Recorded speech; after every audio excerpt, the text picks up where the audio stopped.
I have always been civil with my half-brother. We were close as kids, but he started to have an attitude at 13 and pretty much stopped being nice, and started messing with my things / making fun of me and doing pranks to annoy me / privacy was gone with him coming into my room and taking my things. Whenever I complained, my stepmom would normalize his behavior and make excuses. My dad never really grounded him and thought that talking to him will get him to behave better. I'm currently in college. I live in a rented apartment and have car to help me get to the university or other places. The car isn't expensive or fancy at all. I saved up for it 2 years ago.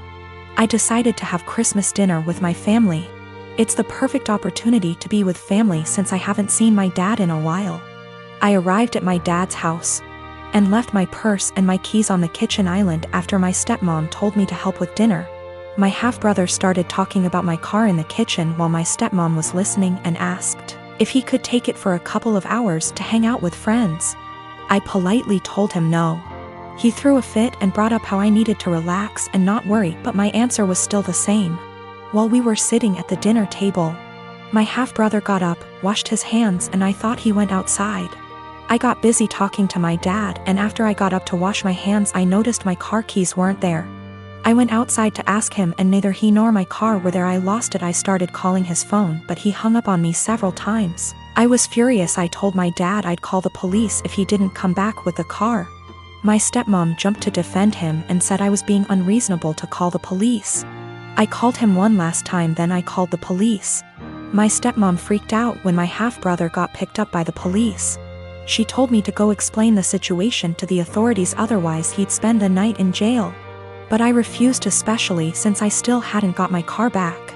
Stepmom yelled that I ruined dinner and that it was no big deal. He was going to return it after borrowing it from me, but he didn't really borrow it, and she heard me say no. I don't know what she told the police, but I didn't give permission to use the car. My stepmom's side of family are mad at me for doing this to my brother and hinted that I don't consider him family.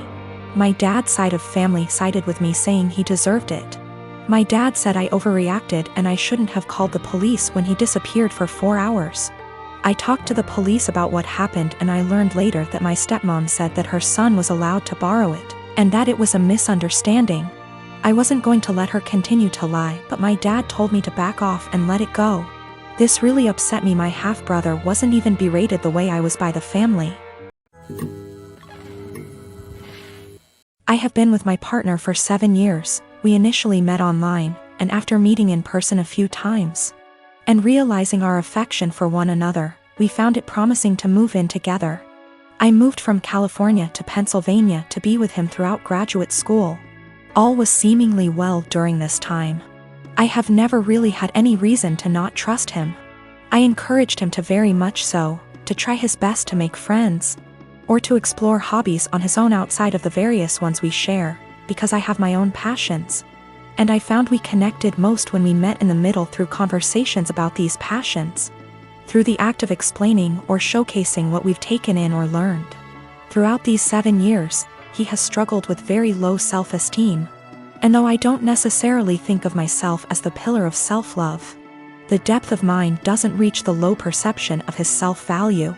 Because of this, he has seen and stopped seeing both a counselor and a therapist, and has been on medication to help for the last 6 months. Things were seemingly well between us, and continued to be pretty fluid. We continued to share things, and take long walks, and were pretty open-ended about where we stood in the relationship. If one was feeling a bit of an ebb, the other would pick up more of a share, and vice versa. However, things took a bit of a dip about 2 days ago when I felt the ebb and asked him about it. Initially, he said there was really nothing wrong, and perhaps I was just feeling this way because with our schedules we haven't been able to see one another for long periods of time like we are used to, which is true. But the feeling continued to irk me, and when I asked about it a second time, he confessed to me he had begun talking to another girl from another country via Instagram direct messages.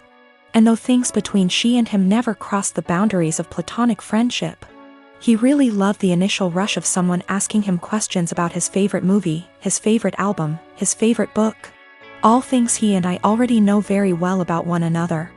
I asked if he'd sent any selfies or anything risque, and he said no, though I can't confirm, because he deleted the messages? A good deal of me believes him, because of how open he was about the initial conversations to begin with.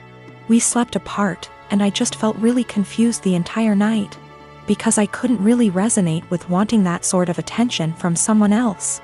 If anything, his yearning for that type of attention sort of hurt. It felt like I wasn't doing enough, or giving enough.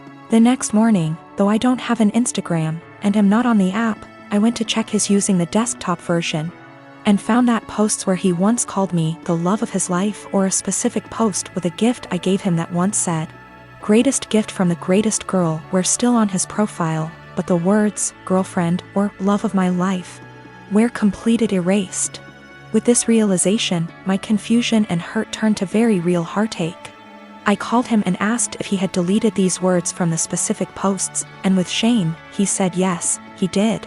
When I asked why, he said it was because he just didn't want the attention from the girl asking him about himself to be disrupted if she found out he was in a long-term relationship. I guess this is where I asked the obvious and questioned why someone who is just asking about your favorite books, movies, etc., would be driven away by the fact that you have a girlfriend. And he said he didn't know why he did it, and that it was a massive mistake. At the risk of seeming toxic, and I will take full accountability for seeming so or being so, I asked him to please deactivate his Instagram for the time being while we sort through this, his Twitter as well. He did, and though I was feeling a bit of relief about that, I couldn't help but feel a bit saddened that he didn't choose to do that on his own for the benefit of our relationship. He had to wait for me to ask, which again, just made me feel like such a toxic and controlling partner. Two things I always strive to be so far from. When he got home from work, we discussed everything at massive length, and he continued to swear up and down that these conversations pertained strictly to music, movies, and books, and he didn't have interest in her. Just interest in the initial rush of the attention he was receiving. We read a few articles, and he broke things down to me as his self-esteem has never been lower. Despite his career as a doctor being at a high, and his finances in order, he felt things with his music weren't taking off. And with that came a feeling that he wasn't special, and it was nice for someone to make him feel that way. I felt shame and asked him if I wasn't doing enough or giving enough to him to make him feel that way. He said, I defiantly was. But my love, and attention and affection, became a pillar he could rely on, and got used to, so with new attention came a rush. And he liked that. I asked him if he wanted to be single, and find that rush in dating new people.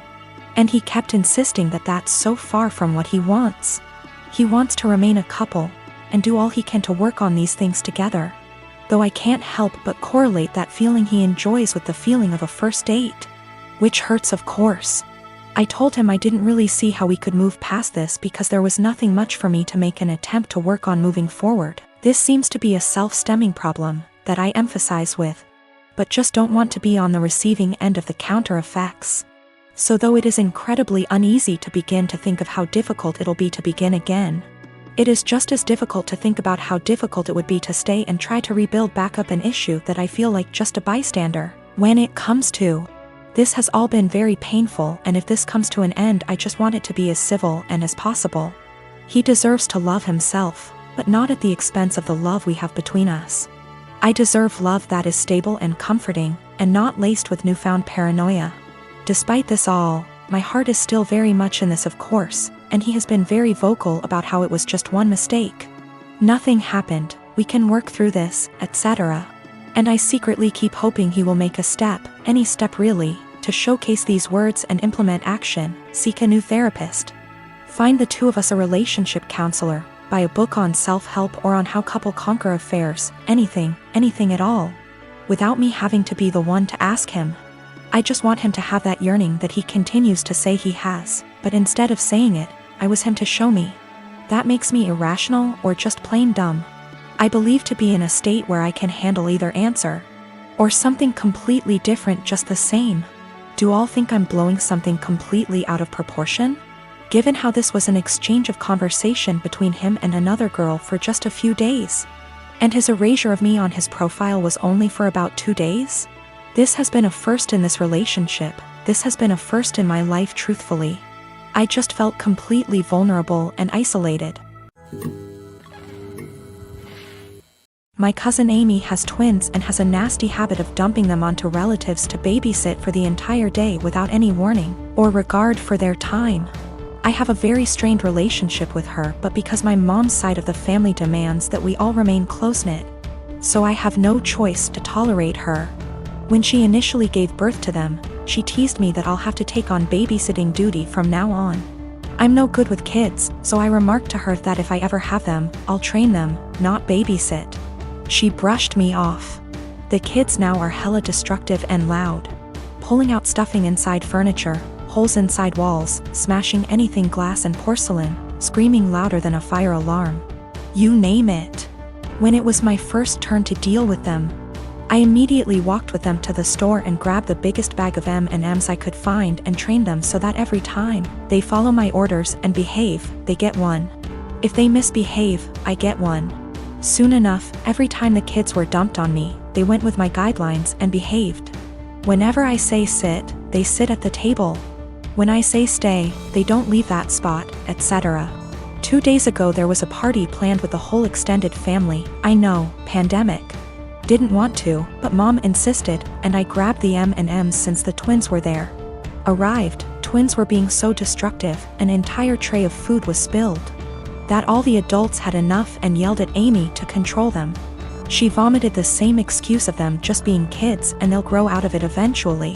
I shouted the twins' names and shook my M&Ms bag.